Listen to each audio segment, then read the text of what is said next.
Majority Leader, Senator Mig Zubiri. Madam President, the motion was premised on Section 93 of the Senate Rules. May I read this again, Madam President? Acts and language which offend a senator or any public institution shall be deemed unparliamentary.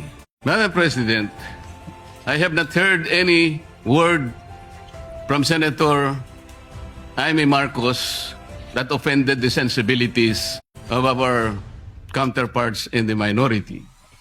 I think what is being objected to, Madam President, which is not covered by the rules, are the videos that were presented during or before her speech. Pwede ko bang malaman, Madam President, kung yung pinay-strike out, kasama po yung video na nakita natin na kung saan nagsasalita ang ating kasama, Senator Risa Hontiveros. Kasi po sinabi niya, while BP Sara is in power, the threat of a full-blown Duterte comeback is still a very real and present danger.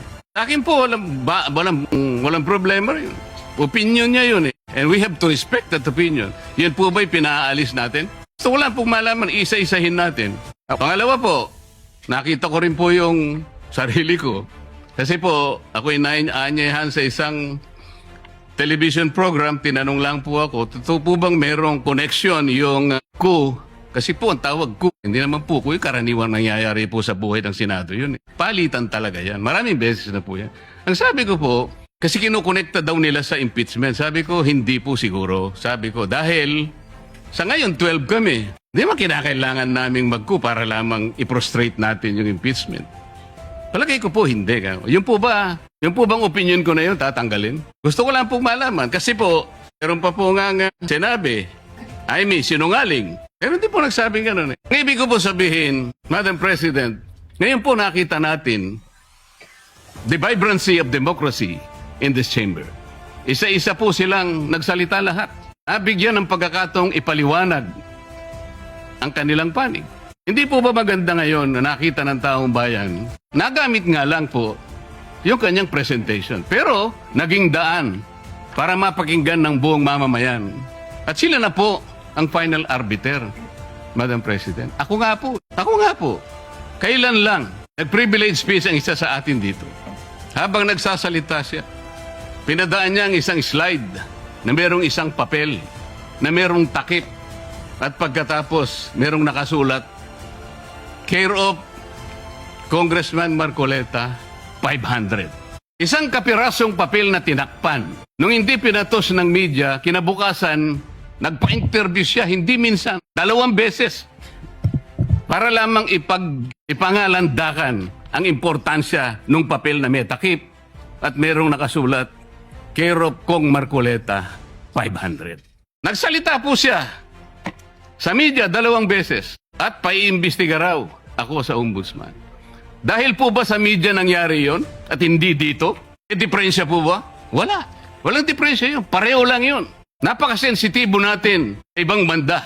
Pero hindi natin nakikita ang ginagawa natin. On the other hand, bakit po hindi nasasagot hanggang ngayon yung tanong ni Senador Risa? Bakit po tayo nagkaganito ngayon, Madam President? Kasi po, napigilan lang akong magtanong. Ngayon ko na po alam po ba ninyo kung bakit tayo nagkaganito, Madam President? Kasi po matagal ko nang sinasabi, 9 na buwan na po ang nakararaan, ngunit ayaw nating ituloy ang pag-iimbestiga sa flood control scandal. Isang pinakamalaking nakawan sa ating bansa. Parang ninakawan ng isang pamilya sa tanghaling tapat. At ang mga magnanakaw hindi nakamaskara. Nakakurbata lahat. Nakabarong Tagalog.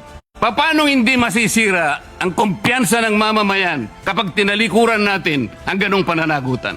Ano pong sinabi pa sa akin? Imbes na sagutin nila yung privilege speech ko noon, na sa pamimilit ko na, eto pong tungkulin natin, naging PNP chief kayo. Ako po'y humanga sa inyo noon. Hindi ko na ikukwento ang lahat ng ito. Bakit ngayon? Bakit hindi natin gawin lahat yon? Alang-alang sa interes ng bayan. Kaya po tayo sumadsad ngayon dahil yung pananagutan na yun, pinipilit po nating pigilin. Ang dami po nating pinagtatakpan. Tumayo siya, imbes na sagutin niya, ang aking sinasabi, ano po sinabi niya? Kung ano-ano po sinabi, nagpalabas din po siya ng napakaraming video.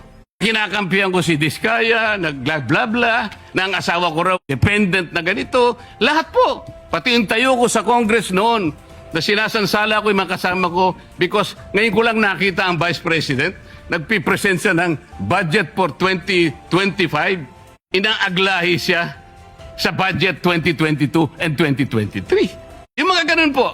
Bakit po ngayon biglang nagbago ang kulay natin? Bakit po ganyan tayo ngayon? Bakit po napakababa? Siguro po, kung may pagkakataon tayo, maring bukas o kang makalawa, makikita po ninyo yung complete video yung nangyari nung Lunes, May 11, 2026. Kung paano, alas 7 pa lang ng umaga, nandito na yung tropa ng NBI na nakipag-coordinate sa opisina ng OSA sapagkat balak pala nilang hulihin ang isang senador. Hindi po ba? Nagkaroon na po ng admission. Tinanong ko pa nga yung ating former SP kung nakita niya yung warrant of arrest. Pinakita ba sa'yo? Sabi naman niya, hindi. Naniwala po ako ron. Ngunit bakit sinabi niya, o kung mag-coordinate kayo sa OSA? Alam po ba ninyo, Madam President, kung ako po ang Senate President, kaya ko lang naman ginagawang halimbawa ito, Madam President, dahil hindi naman po ako magiging Senate President. Kung ako lang, hindi ko papayagan yon, Madam President. Bakit po?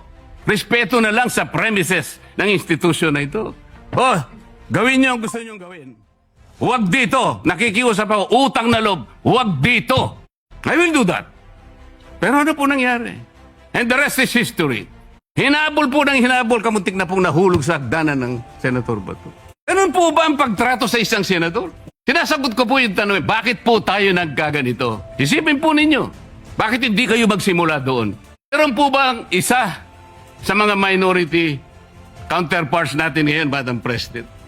Meron po bang isa na sumama sa akin nung ako'y nagsasalita na parang si John the Baptist, ako na lang ang isang nagsasalita. Tuloy natin ang investigasyon.